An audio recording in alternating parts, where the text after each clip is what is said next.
సూర్యాపేట జిల్లా తిరుమలగిరి మున్సిపాలిటీలో double bedroom ఇండ్ల సమస్య తీవ్రంగా మారింది. పేదల కోసం నిర్మించినటువంటి ఇండ్లను కొందరు ఆక్రమించి పశువులు, గడ్డి వాహనాలు నిల్వగా ఉపయోగిస్తున్నారని బాధితులు ఆరోపిస్తున్నారు.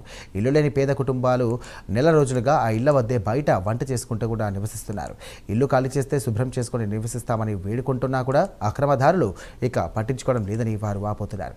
రాత్రి వేళలో బెదిరింపులు, దాడులకు కూడా పాల్పడుతున్నారని బాధితులు ఆరోపిస్తున్నారు. ఇక ప్రభుత్వం వెంటనే స్పందించి పేదలకు ఇల్లు కేటాయించాలని వారు డిమాండ్ చేస్తున్నారు.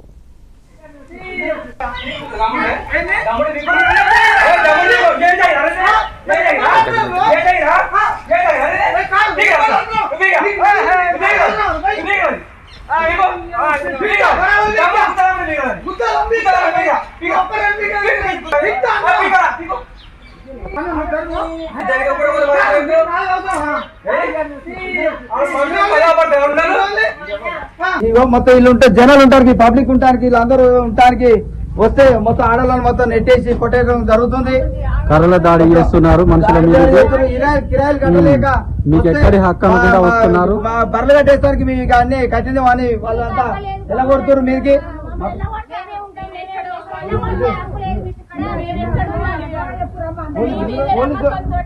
పోలీసు వాళ్ళు మొత్తం దౌర్జన్యం చేసి అందరు ఎలాగో వెళ్ళిపోవాలని చెప్తారు.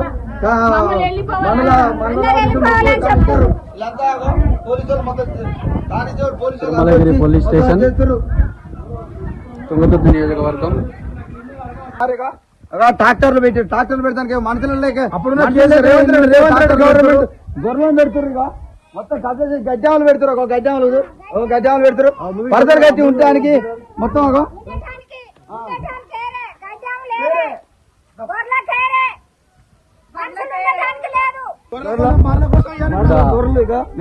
మనుషుల గురించి కాదా, పరదలు చూడసారి పరదలు కట్టేస్తానికి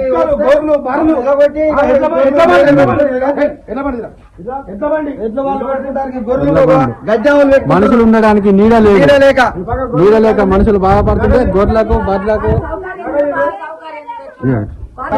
పరదలు పెట్టి మొత్తం గొర్రెలు ఇంత పెద్ద మంచి ఇల్లు కట్టాక కూడా జనాలు ఉండడానికి లేదా, గొర్రెలు ఉండడానికి ఏమన్నది అంటే ఇదంతా గొర్రెలు చూడండి సార్, గొర్రెలు ఎన్ని ఉన్నాయో చూడండి సార్. ఇలా మనుషులు నీడ లేక కిరాయిలు కట్టలేక వస్తుంటే 5-6 ఎకరాలు ఉన్నాయి, 2-3 బిల్డింగులు ఉన్నాయి. అట్లాంటి పెడతారు.